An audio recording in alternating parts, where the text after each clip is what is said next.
যাদের যাদের আমার মতো পিঠা বানিয়ে খাওয়ার যোগ্যতা কিংবা ধৈর্য কোনোটাই নেই, আমার আজকের ভিডিওটি তাদের উদ্দেশ্যে।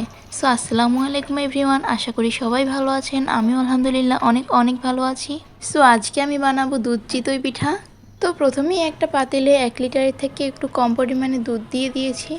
এরপর এর মধ্যে স্বাদ মতো লবণ এবং 3টে দারচিনি, একটা তেজপাতা দিয়ে দিয়েছি। তো আগে থেকেই একটা মিঠার অর্ধেকটা পরিমাণে অল্প পানি দিয়ে জাল করে রেখেছিলাম, সেই মিঠাটা এই দুধের সাথে মিশিয়ে দেব। সাথে অল্প পরিমাণে চিনিও দিয়ে দিয়েছিলাম। আর গাইস, মিঠাটা দুধের সাথে মেশানোর পর এত সুন্দর একটা স্মেল আসতেছিল, মানে একদম পিঠা রস দিয়ে ভিজালে যে একটা ঘ্রাণ আসে ওরকম সেম টু সেম। তো এরপর আমি মশলাগুলো উঠিয়ে ফেলে দিব, কারণ এটা স্মেল অলরেডি দুধের সাথে মিশে গিয়েছে।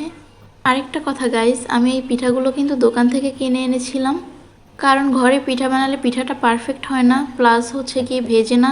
দোকানের পিঠাগুলো খুব সুন্দর হয়, প্লাস হচ্ছে গিয়ে ভেজালে খুব সুন্দরভাবে নরম হয়ে যায়। সব কিছুই আমি বানাতে পারি, শুধুমাত্র এই চিতই পিঠা আর ভাপা পিঠা, এই দুইটা পিঠা কেন জানি না আমার হাতে হতেই চায় না। তো এই তো দুধটা জাল করে নেওয়া হয়ে গিয়েছে, এখন এর মধ্যে পিঠাগুলো দিয়ে দিব। আর গাইস, আমার এই শর্টকাট পিঠার রেসিপিটি দেওয়ার উদ্দেশ্য হলো, যাদের পিঠা আমার পিঠার মতো পারফেক্ট হয় না, ভিজালেও ভেজে না, তারা যেন এইভাবে দোকান থেকে কিনে এনে তারপরে খায়। তো এই তো গাইস, রাতের বেলা আমি পিঠাগুলো ভিজিয়ে রেখেছিলাম, সকালবেলা উঠে দেখি পিঠাগুলো খুব সুন্দর নরম হয়ে গিয়েছে। দেখেই বুঝতে পারতেছেন কতটা পরিমাণে নরম হয়ে গিয়েছে, যার জন্য পিঠাটা ভেঙে যাচ্ছে। তো ভিউয়ার্স, ভিডিওটি ভালো লেগে থাকলে চ্যানেলটি সাবস্ক্রাইব করে লাইক কমেন্ট শেয়ার করে পাশেই থাকবেন। ফিরে আসবো নেক্সট ভিডিওতে। সবাই ভালো থাকবেন। আল্লাহ হাফেজ।